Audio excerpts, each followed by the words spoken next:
Kristo'y nabuhay, nanaig sa kamatayan.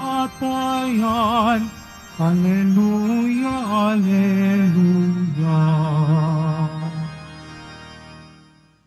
Sa ngalan ng Ama at ng Anak at ng Espiritu Santo, Amen. sumainyo ang Panginoon. At sumaiyo rin.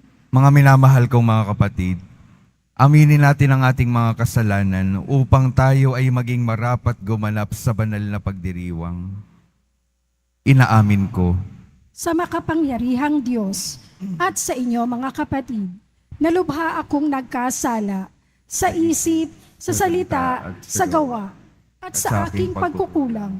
Kaya isinasamo ko sa mahal na Birheng Maria, sa lahat ng mga anghel at mga banal, at sa inyo mga kapatid, na ako'y ipanalangin sa Panginoong ating Diyos. Kaawaan tayo ng makapangyarihang Diyos. Patawarin tayo sa ating mga kasalanan at patnubayan tayo sa buhay na walang hanggan. Amen. Panginoon, kaawaan mo kami. Panginoon, kaawaan mo kami. Kristo, kaawaan mo kami. Kristo, kaawaan mo kami. Panginoon, kaawaan mo kami. Panginoon, kaawaan mo kami.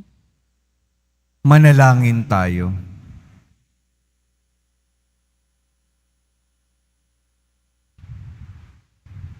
Ama naming makapangyarihan, idulot mong ikaw ay makapiling ng iyong angkan at loobin mong sa pananampalatayang iyong bigay, kami makasalo sa muling pagkabuhay ng iyong anak na pinakamamahal sa pamamagitan niya kasama ng Espiritu Santo magpasawalang hanggan. Amen. Magsiupo muna ang lahat.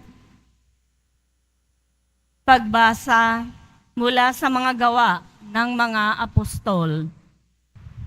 Nagsimula ng araw na iyon ang isang mahigpit na pag-uusig laban sa simbahan sa Jerusalem.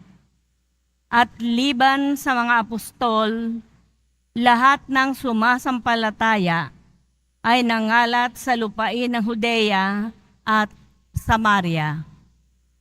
Si Esteban naman ay inilibing ng mga taong may takot sa Diyos at gayon na lamang ang kanilang panangis. Samantala, sinikap ni Saulo na wasakin ang simbahan. Pinapasok niya ang bahay-bahay at kinakaladkad ang mga sumasampalataya at ibinibilanggo maging lalaki at maging babae.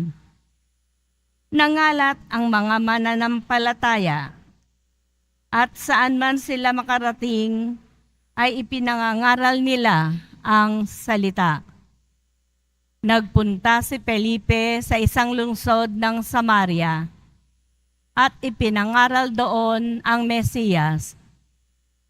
Nang mabalitaan ng mga tao at makita ang mga kababalaghang ginawa niya, pinakinggan nilang mabuti ang sinasabi niya. Sapagkat ang masasamang espiritu ay umaalis sa mga taong inaalihan nito at sumisigaw habang lumalabas.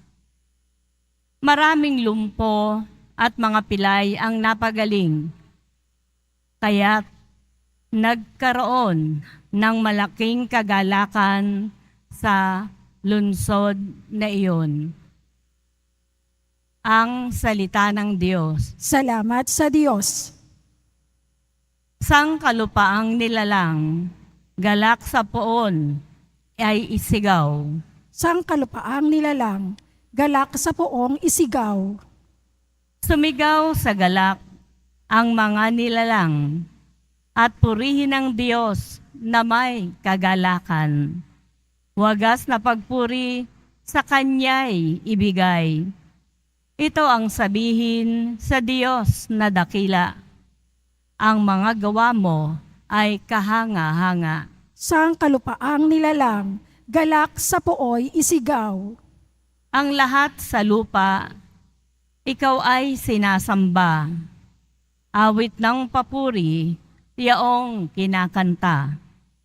ang iyong pangalay, pinupuri nila ang ginawa ng Diyos, lapit at pagmasdan, ang kahangahangang ginawa sa tanan. Sang kalupaang nilalang, galak sa puoy isigaw. Naging tuyong lupa kahit yaong tubig, at ang nuno natin ay doon tumawid. Kaya naman tayo ay nagalak ng labis, siya'y naghaharing may lakas ang bisig. Sang kalupaang nilalang, galak sa puoy isigaw. Magsitayo na po ang lahat.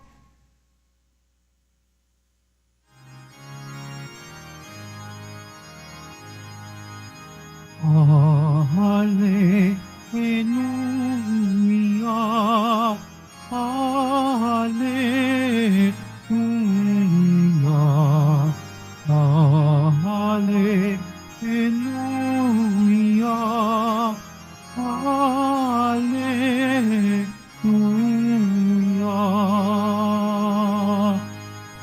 Mabubuhay na totoo ang lahat ng mga tao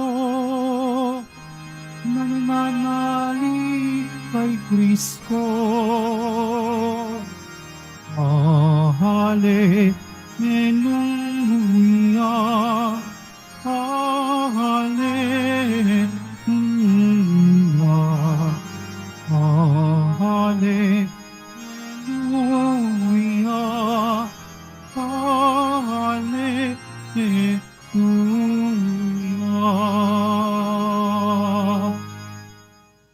Sumainyo ang Panginoon. At sumaiyo rin. Ang mabuting balita ng Panginoon ayon kay San Juan. Papuri sa iyo, Panginoon. Noong panahong iyon, sinabi ni Jesus sa mga tao, "Ako ang pagkaing nagbibigay buhay. Ang lumalapit sa akin ay hindi na magugutom, at ang nananalig sa akin ay hindi na mauuhaw kailanman. Ngunit sinabi ko na sa inyo, nakita na ninyo ako, gayon may hindi kayo nananalig sa akin. Lalapit sa akin ang lahat ng ibinibigay sa akin ng Ama, at hindi ko itataboy ang sino mang lumalapit sa akin, sapagat ako'y bumaba mula sa langit, hindi upang gawin ang kalooban ko, kundi ang kalooban ng nagsugo sa akin. At ito ang kanyang kalooban, huwag kong pabayaang mawala kahit isa sa mga ibinigay niya sa akin, kundi muling buhayin sila sa huling araw. Sapagat ito ang kalooban ng aking Ama, ang lahat ng makakita at manalig sa anak ay magkaroon ng buhay na walang hanggan, at sila'y muli kong bubuhayin sa huling araw." Ang mabuting balita ng Panginoon. Pinupuri ka namin, Panginoong Heso Kristo. Magsiupo muna ang lahat. Magandang umaga po sa inyo mga minamahal kong mga kapatid na naririto at kasama natin online. Good morning po. Pakingitian naman po yung mga taong malapit sa inyo. Pakisabi na good morning. May tanong lang po ako. Nais kong simulan yung aking pagninilay sa isang tanong. Ano po ba yung sagot para hindi na tayo magutom araw-araw? Eat all you can po ba? Di naman. Kahit gaano karaming kainin nyo sa isang eat all you can, kinabukasan, magugutom at magugutom pa rin kayo. Araw-araw, kailangan nyo pa rin kumain. Kahit na yung kainin nyo mamayang tanghali ay pang isang linggo nyo nang dapat kainin. Pagdating ng kinabukasan, yung lahat ng nakain ninyo ay mawawala at magugutom muli kayo. Kaya ang sagot para hindi magutom araw-araw, araw-araw tayong kakain. Pero sa buhay natin, hindi lang gutom ng tiyan ang dapat nating pinupunan. May mas malalim na gutom na dapat tayong pinupunan. Gutom ng kalooban, gutom ng puso, gutom ng buhay. Ano ba yung magbibigay ng kapanatagan at kapunuan sa aking kalooban. At ibinibigay sa atin ng Panginoon yung sagot sa makapagpupuno ng ating gutom sa ating mga buhay, ng mas malalim na gutom sa ating mga buhay. Walang iba kundi ang ating Panginoong Hesus Nazareno, ang tinapay ng buhay. At mapalad po tayo dahil araw-araw ibinibigay niya yung kanyang sarili para tayo ay makatanggap ng tinapay na makapagpupuno sa ating mga buhay. Siya lamang po. Alam po natin kahit mabusog tayo ng pagkain, meron pa rin sa ating kalooban na naghahanap ng tunay na makapagbibigay ng kapanatagan at kapunuan at kabuuan sa ating mga buhay. Kaya kung araw-araw kailangan natin ng pagkain para mapuno yung ating tiyan, araw-araw din kailangan natin yung Panginoon.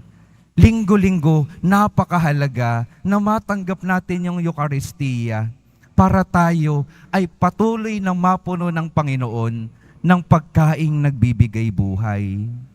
Dahil kung hindi na natin tatanggapin yung ating Panginoon, unti-unti talaga tayong mawawalan ng buhay. Unti-unti tayong makakaranas ng gutom na hindi mapupunan ng kahit anong bagay sa daigdig na ito. Kaya ang unang paalala po para sa ating lahat, araw-araw, hayaan natin na busugin tayo ng Panginoon. Kung hindi man tayo araw-araw makatanggap ng Eucharistia, araw-araw tayong manalangin, araw-araw tayong magnilay sa kanyang salita, para araw-araw niya tayong mabigyan ng direksyon para sa ating mga buhay.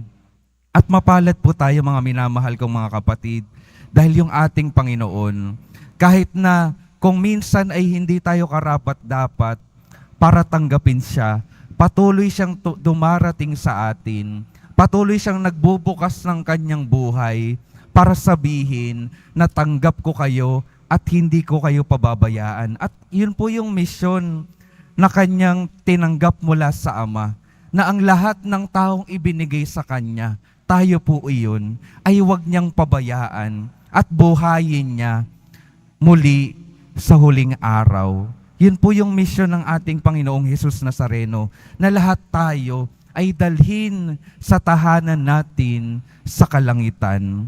Saan po nagkukulang? Sino pong nagkukulang? Naalala ko po, may isang araw po, kaming mga magkakaibigan ay nag-uusap-usap, nagkukwentuhan.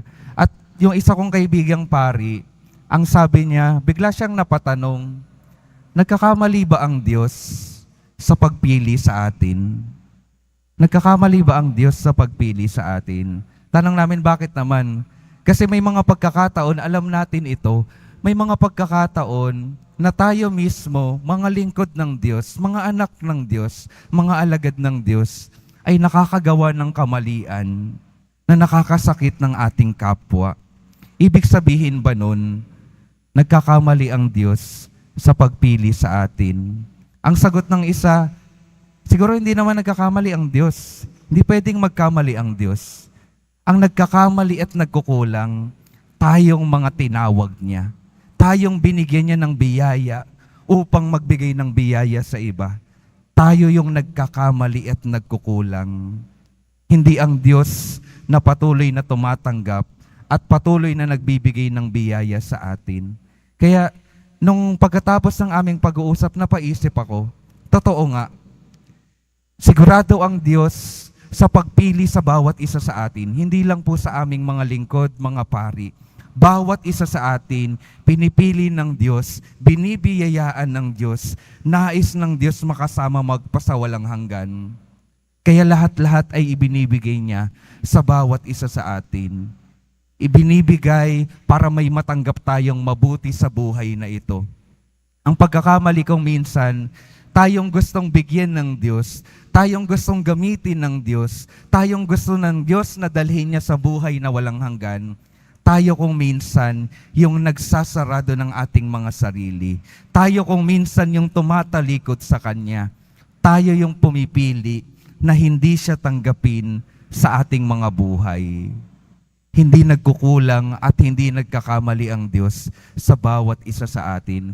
Kaya ang paanyaya po, ang ikalawang paalala sa bawat isa sa atin, patuloy na buksan yung ating mga sarili para matanggap ang Diyos.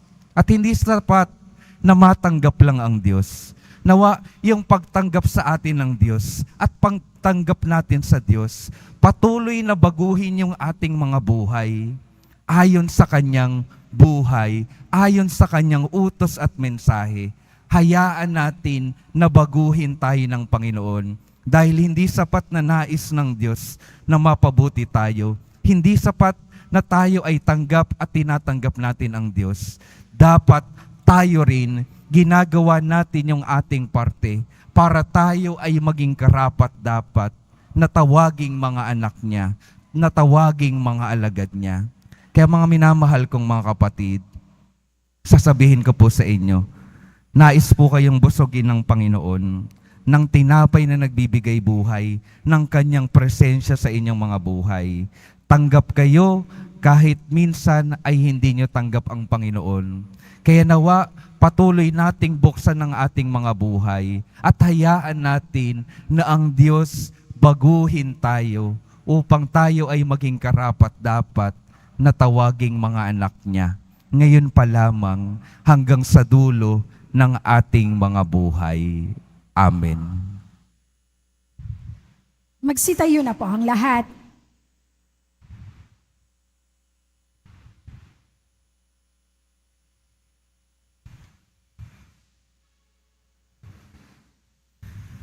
Minamahal kong mga kapatid, taglay ang pagtitiwala sa pagiging bukas loob ng Diyos Ama na naghandog sa atin ang Kanyang anak sa Eucharistia bilang pagkain para sa ating kaluluwa.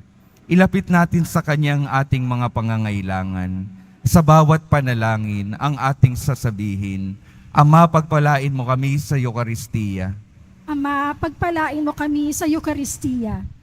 Ang mga pinuno ng simbahan, naway magpatotoo kay Jesus na siyang tinapay ng buhay sa mundong nagugutom sa kahulugan. Manalangin tayo. Ama, pagpalain mo kami sa Eucharistia. Ang mga pinuno ng pamahalaan, naway aktibong makisangkot sa paghahanap ng mga katugunan sa mga pangangailangan at kapakanan ng ating mahihirap na kapatid. Manalangin tayo. Ama, pagpalain mo kami sa Eucharistia. Ang mga nag-aakalang hindi nila kailangan ng Diyos sa kanilang buhay, naway maakit na tumanggap ng Eucharistia. Manalangin tayo. Ama, pagpalain mo kami sa Eucharistia. Ang mga may sakit, naway maranasan ang mapagmahal na presensya ni Kristo sa kanilang pagtanggap ng Eucharistia. Manalangin tayo. Ama, pagpalain mo kami sa Eucharistia. Ang mga yumaong tumanggap ng tinapay na buhay, naway magkamit ng buhay na walang hanggan. Manalangin tayo. Ama, pagpalain mo kami sa Eucharistia. Ama naming nasa langit, gawin mo kaming tapat na nagpapasalamat para sa handog mong Eucharistia na siyang nagbibigay ng pag-asa at kahulugan sa aming buhay. Hinihiling namin ito sa pamamagitan ni Jesucristo na aming Panginoon. Amen. Magsiupo muna ang lahat.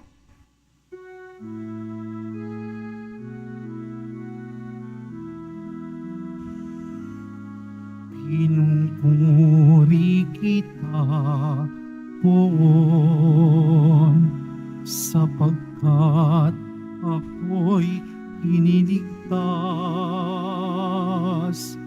Mga kaaway di makuwang matuwa mula sa libingan. Tanggapin mo, O Panginoon, ang alay ng bayang nagdiriwang.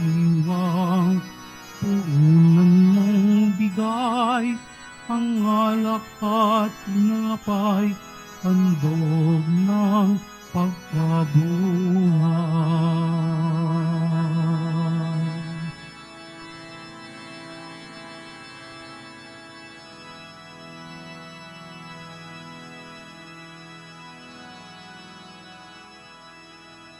Magsitayo na po ang lahat.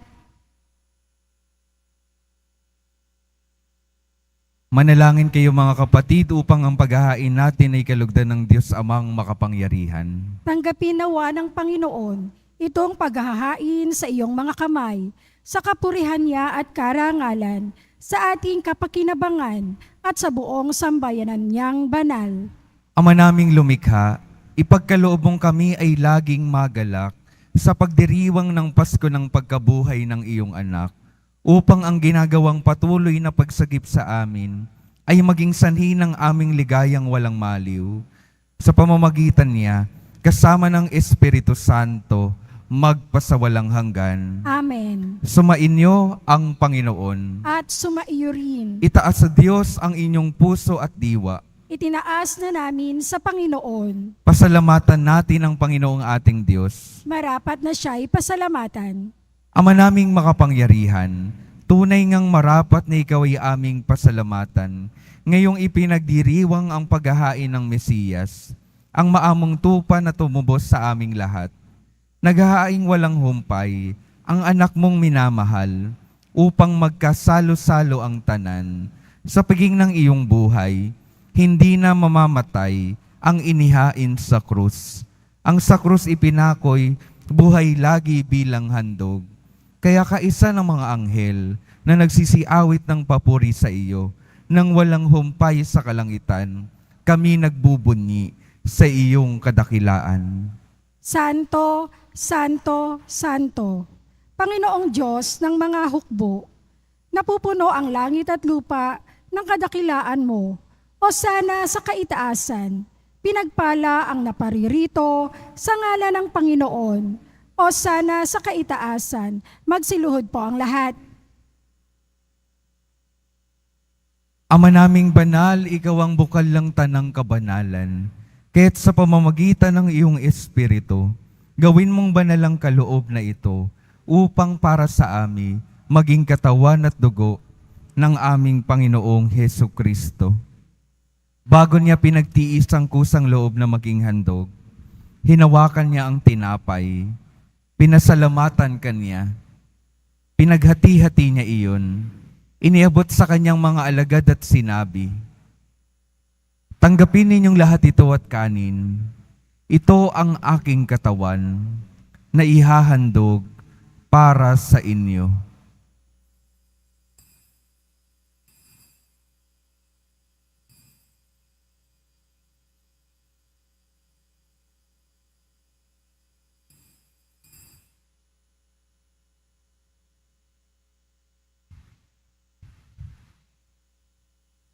Gayon din naman nang matapos ang hapunan, hinawakan niya ang kalis, muli kanyang pinasalamatan.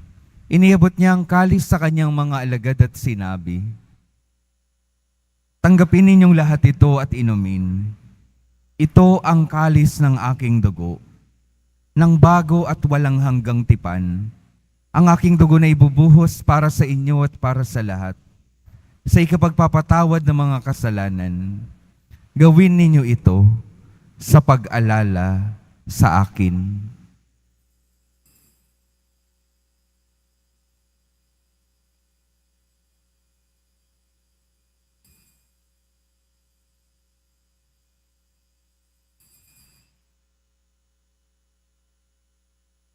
Magsitayo na po ang lahat. Ipagbunyi natin ang misteryo ng pananampalataya. Si Kristo'y namatay, si Kristo'y nabuhay, si Kristo'y babalik sa wakas ng panahon. Ama, ginagawa namin ngayon ang pag-alala sa pagkamatay at muling pagkabuhay ng iyong anak. Kaya't iniaalay namin sa iyo ang tinapay na nagbibigay buhay at ang kalis na nagkakaloob ng kaligtasan. Kami nagpapasalamat dahil kami iyong minarapat na tumayo sa harap mo para maglingkod sa iyo. Isinasama namin kaming magsasalo-salo sa katawan at dugo ni Kristo ay mabuklod sa pagkakaisa sa pamamagitan ng Espiritu Santo. Ama, lingapin mo ang iyong simbahang laganap sa buong daigdig. Puspusin mo kami sa pag-ibig. Kay isa ni Francisco na aming Papa, at ni Jose na aming obispo at ng tanang kaparian. Alalahanin mo rin ang mga kapatid naming nahimlay nang may pag-asang sila'y muling mabubuhay. Gayon din ang lahat ng mga pumanaw. Kaawaan mo sila at patuloyin sa iyong kaliwanagan.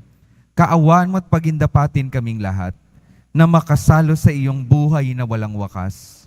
Kaisa ng mahal na Birheng Maria na Ina ng Diyos, ng kabiyak ng puso niyang si San Jose, kaisa ng mga apostol, ni San Juan Bautista at ng lahat ng mga banal na namuhay dito sa daigdig ng kalugod-lugod sa iyo. Maipagdiwang nawa namin ang pagpupuri sa ikararangal mo sa pamamagitan ng iyong anak na aming Panginoong Heso Kristo.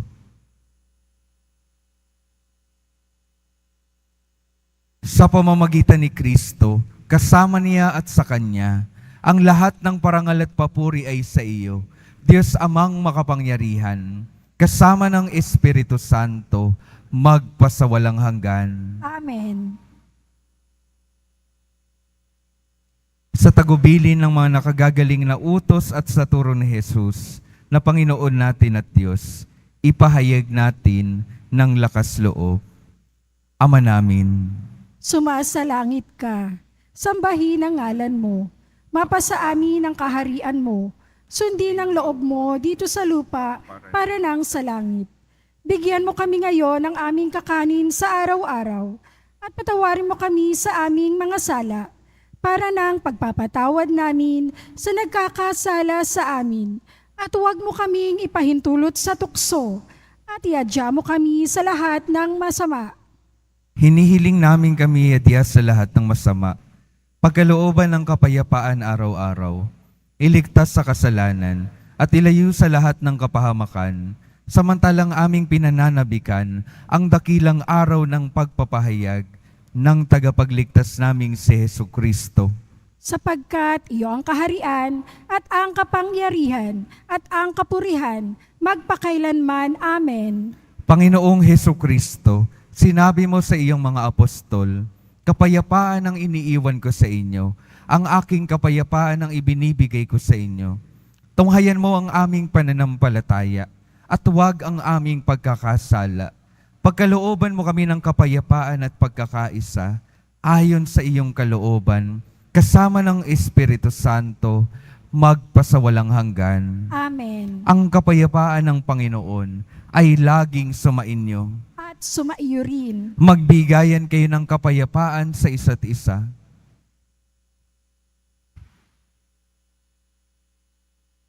Kordero ng Diyos na nag-aalis ng mga kasalanan ng sanlibutan, maawa ka sa amin. Kordero ng Diyos na nag-aalis ng mga kasalanan ng sanlibutan, maawa ka sa amin. Kordero ng Diyos na nag-aalis ng mga kasalanan ng sanlibutan, ipagkaloob mo sa amin ang kapayapaan. Magsiluhod po ang lahat.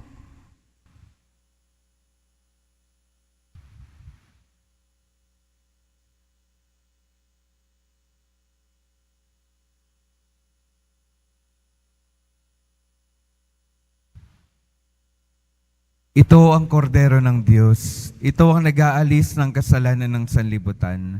Mapalad ang mga inaniyayahan sa kanyang piging. Panginoon, hindi ako karapat-dapat na magpatuloy sa iyo, ngunit sa isang salita mo lamang ay gagaling na ako.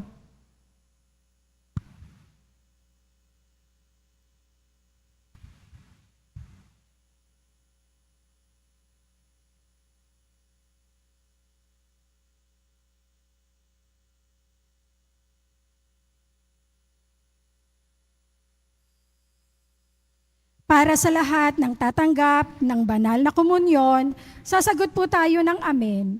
Pagkasabi ng pari o ng lay minister ng katawan ni Kristo at isubo agad sa bibig. Bago umalis sa harapan ng pari o lay minister, sumunod po tayo.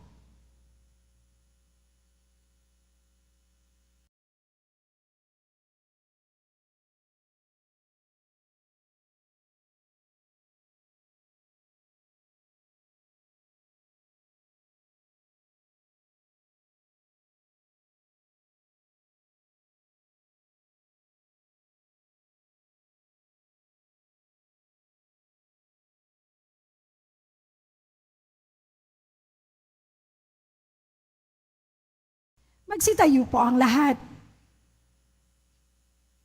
Manalangin tayo. Ama naming mapagmahal, ang aming mga pagluhog ay iyong pakinggan para sa pagkakamit ng iyong tulong sa amin na araw-araw at para sa pagkakaloob ng ligayang walang katapusan na pawang idinudulot ng banal na pakikinabang sa pagdiriwang ng pagpapalitan ng iyong bigay at aming alay sa pamamagitan ni Jesucristo kasama ng Espiritu Santo magpasawalang hanggan. Amen. Mga minamahal kong mga kapatid, ang patuloy pong paalala sa atin, lalo na sa araw na ito, ang tunay na makapagpupuno ng pinakamalalim na gutom ng ating mga buhay ay ang walang iba, kundi ang ating mahal na pong Jesus Nazareno.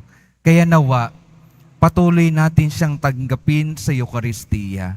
Palagi niyang iniaalay ang kanyang sarili para tayo ay mapunta sa mabuting buhay at isang araw makapiling natin siya magpasawalang hanggan sa kalangitan. Sumainyo ang Panginoon. At sumaiyo rin. Mahal na poong Jesus Nazareno, inihayag mo sa pamamagitan ng krus ang walang maliw na pag-ibig ng Diyos sa sangkatauhan. Pakinggan mo ang kahilingan ng iyong angkan na nagsusumamo sa iyo. Makamtanawa nila ang iyong katugunan at tanggapin ang kasagutan na may utang na loob na tinatanaw. Basbasan din po ninyo ang mga daladala nilang mga imahen at dasalan. Sa pamamagitan ng bendisyon na ito, naway maalala nila ang mga pangako nila noon sa binyag, na ikaw ay kanilang iibigin at paglilingkuran bilang Panginoon magpasawalang hanggan. Amen. At pagpalain kayo ng makapangyarihang Diyos, Ama, Anak at Espiritu Santo. Amen. Humayo kayong mapayapa, taglay ang pag-ibig ng poong Jesus Nazareno. Salamat sa Diyos.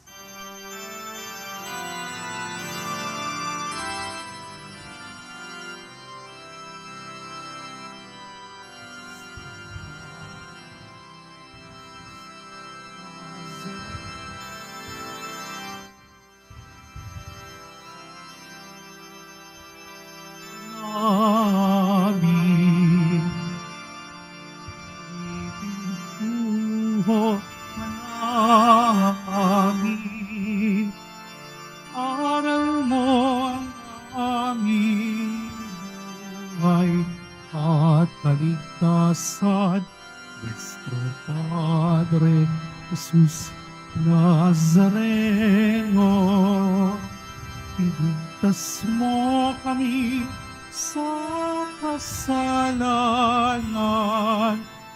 Ang krus mong